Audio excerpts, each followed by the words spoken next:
I'm not gay, I thought to myself.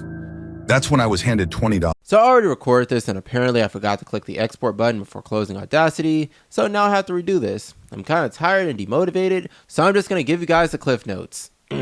If you're new here, this is the On My Mind series where I express my opinions on topics. There's the premise, here's the title card, let's get started. You are trash! Implicit bias is defined as a subconscious attitude towards a group shaped by pattern recognition. Most oftentimes we are unaware of these biases and how they shape our perspectives, especially in cultural discussions. I made a video asking why people care if being LGBT is someone's personality, despite themselves expressing not caring about the concept. The few responses I got were decent, but they refused to elaborate when I asked them why it specifically bothers them, if they don't view it as something to be acknowledged. I even checked the held replies and still got nothing. Except for one comment which explained the situation perfectly. Bit of a miscommunication at first, but we'll clear it up shortly. To put it simply, the negativity comes from the negative association with the label, specifically its association with certain politics and the toxicity associated with it. I would also reiterate for the umpteenth time that I'm not associated with any political label, and I deliberately avoid using political labels in my videos because I actually want you to view these topics as neutral topics. I try to view things through a lens of cause and effect,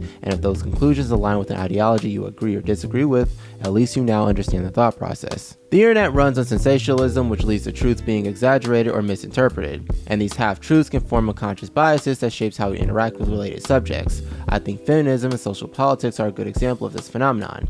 When I mention feminism, depending on your perspective, you're likely to think of some lesbian with dyed hair and a Kill a Man t-shirts. When I mention a right-wing person, you probably think of some hillbilly Christian with a red hat. When I mention a left-wing person, you probably imagine some Twitter nutjob. Now you can argue these views are shaped by echo chambers and algorithms leading us down a pipeline where people are fed the wrong information that affirms their beliefs, and somehow you are being fed the right information that affirms their beliefs, despite studies showing that echo chambers and filter bubbles aren't as common as we thought, and algorithmic selection leads to a more diverse selection of information. In reality, the problem is you and our inability to engage with our own biases, and we either actively avoid opposing information or not honestly engage with the possibility of an alternative or opposing concept, because why would you just prove something that you believe is right? We place so much value within our own biases that it becomes scary to actively engage with or against it. I also believe this is the reason why political react channels like Xander Hall and Alec are so popular, because they allow people to engage with opposing information while still being confident in their own beliefs. It provides the illusion of challenge. We are stuck into what we want to believe either because it makes us comfortable or it's a lot more easier to accept and engage with than the complex nature of truth.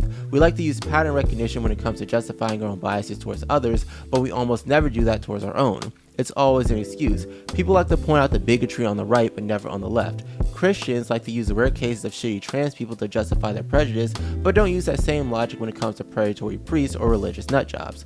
We like to bring up gender statistics when it comes to criticizing other genders, but when our statistic gets pulled up, we like to throw out every excuse in the book. I'm not even going to bring up black people because that black fatigue shit showed me that a lot of us need therapy, and I'm not going to kick us while we're down. As much as we like to pretend to care about facts, our feelings very much determines the facts we choose to listen to and interpret. That's why it's more important to be understood than to be agreed to. Humans will always be emotional first and logical second. Reality isn't a comic book where black and white lines are spread everywhere. Truth has many forms and interpretations, and it only comes to those who seek it with an open mind. Basically what I'm trying to say is that our biases play a huge part in how we interpret information and how we connect and interact with others, and when we rely on it too much, it does more harm than good, leading us to jumping the gun, neglecting the concept of empathy, and blinding us to the mirror in front of us. But yeah, that's all I want to talk about. Sirius TV and Artemis tackle this topic way better. Check them out. Bye. I got to get back before Cleveland realizes I'm not in bed. Donna! Donna!